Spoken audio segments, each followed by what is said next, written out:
السلام علیکم ورحمۃ اللہ وبرکاتہ۔ اللہ کے رسول علیہ الصلوۃ والسلام نے فرمایا کہ جو میری بات کو سنے، یعنی میری حدیث کو سنے اور پھر اس کو یاد کرے، یاد کرنے کے بعد پھر اس کو دوسروں تک ویسے ہی پہنچائے جیسے اس نے سنا ہے، تو اللہ کے رسول علیہ الصلوۃ والسلام ایسے شخص کے لیے دعا دیتے ہیں، ایسو خبر دیتے ہیں کہ اللہ اس کو خوش و خرم رکھے، اللہ اس کو تر و تازہ رکھے، اللہ اس کو رونق عطا فرمائے دنیا میں، اللہ اس کو آباد رکھے۔ تو کتنی بڑی فضیلت ہے اس انسان کے لیے جو اللہ کے رسول علیہ الصلوۃ والسلام کی حدیث مبارکہ کو محبت کے ساتھ سنتا ہے، اس کو یاد کرتا ہے اور پھر اس کو آگے دوسروں تک پہنچاتا ہے، لکھنے کے ذریعے سے، بیان کرنے کے ذریعے سے، سمجھانے کے ذریعے سے، کسی بھی طریقے سے اس کو آگے پہنچائے۔ تو آج آپ کے سامنے دنیا کی عظیم ترین یونیورسٹیز میں دارالعلوم دیوبند، جس کو ہر انسان بطور خاص مسلمان جانتے ہیں، یہ وہاں کی جو درس حدیث ہوتی ہے، حدیث پڑھائی جاتی ہے، اللہ کے رسول علیہ الصلوۃ والسلام کا کلام یعنی بخاری شریف، مسلم شریف اور دوسری حدیثوں کو پڑھایا جاتا ہے۔ تو استاد جو ٹیچر ہوتے ہیں وہ سامنے بیٹھتے ہیں، طلباء ان کے سامنے ہوتے ہیں، اور پھر ایک طالب علم، کوئی بھی ایک اسٹوڈنٹ جس کو کہا جاتا ہے یا از خود ان کی باری ہوتی ہے، وہ حدیث کو پڑھتے ہیں جس میں سند بھی ہوتی ہے۔ یعنی سند کا مطلب یہ ہوتا ہے کہ اللہ کے رسول علیہ الصلوۃ والسلام تک کتنے واسطے ہوتے ہیں، کس نے کس سے بیان کیا، کس نے کس سے بیان کیا، اور پھر صاحب کتاب، جو کتاب جیسے امام بخاری ہیں، ان تک کتنے واسطے ہیں اللہ کے نبی علیہ الصلوۃ والسلام تک، پھر وہ اپنی کتاب میں لکھتے ہیں، اس کو سند کہتے ہیں۔ تو آج آپ سنیں گے کہ کتنی پیاری آواز کے ساتھ میں اور کیسا نور اور کیسی برکتیں محسوس ہوتی ہیں، کیسا سکون محسوس ہوتا ہے جب اللہ کے رسول علیہ الصلوۃ والسلام کی بات کو آپ سنیں گے۔ تو توجہ کے ساتھ میں آپ درود شریف پڑھتے ہوئے اللہ کے رسول علیہ الصلوۃ والسلام کی بات کو سماعت فرمائیں۔ حدیث مبارکہ کی تلاوت سننے کے بعد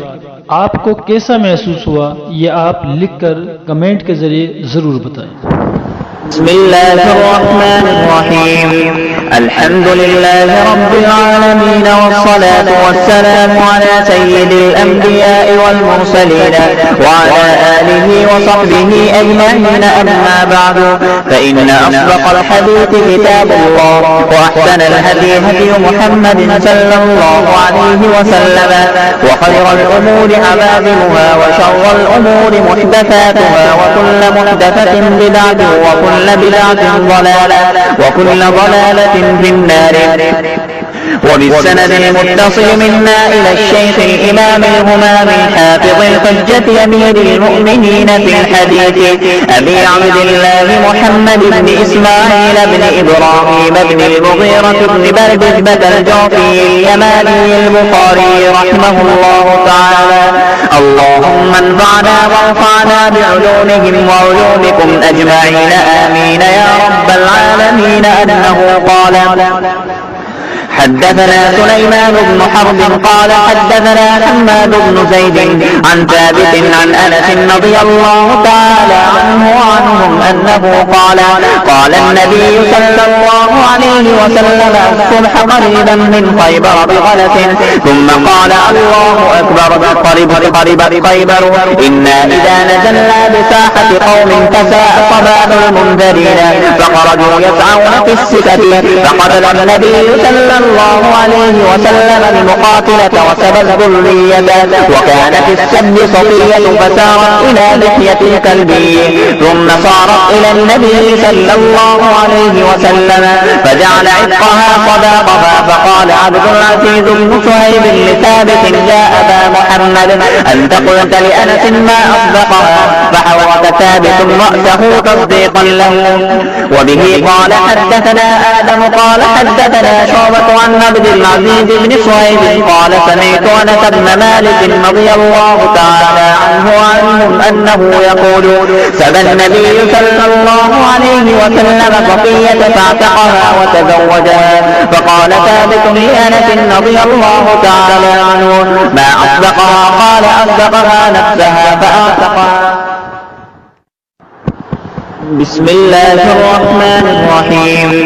الحمد لله رب العالمين، والصلاة والسلام على سيد الأنبياء والمرسلين وعلى آله وصحبه أجمعين. أما بعد، فإن أصدق الحديث كتاب الله، وأحسن الهدي هدي محمد صلى الله عليه وسلم، وخير الأمور عبادها، وشر الأمور محدثاتها، وكل محدثة بدعة، وكل بدعة ضلالة، وكل ضلالة في النار. وبالسند المتصل منا إلى الشيخ الإمام الهمام الحافظ الحجة أمير المؤمنين في الحديث أبي عبد الله محمد بن إسماعيل بن إبراهيم بن المغيرة بن بردبة الجعفي اليماني البخاري رحمه الله تعالى. اللهم انفعنا وانفعنا بعلومهم وعلومكم أجمعين، آمين يا رب العالمين. أنه قال: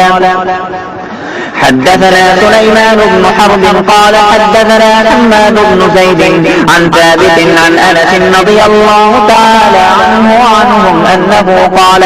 قال النبي صلى الله عليه وسلم: الصبح قريبا من خيبر بغلة، ثم قال: الله أكبر، قربت خيبر، إنا إذا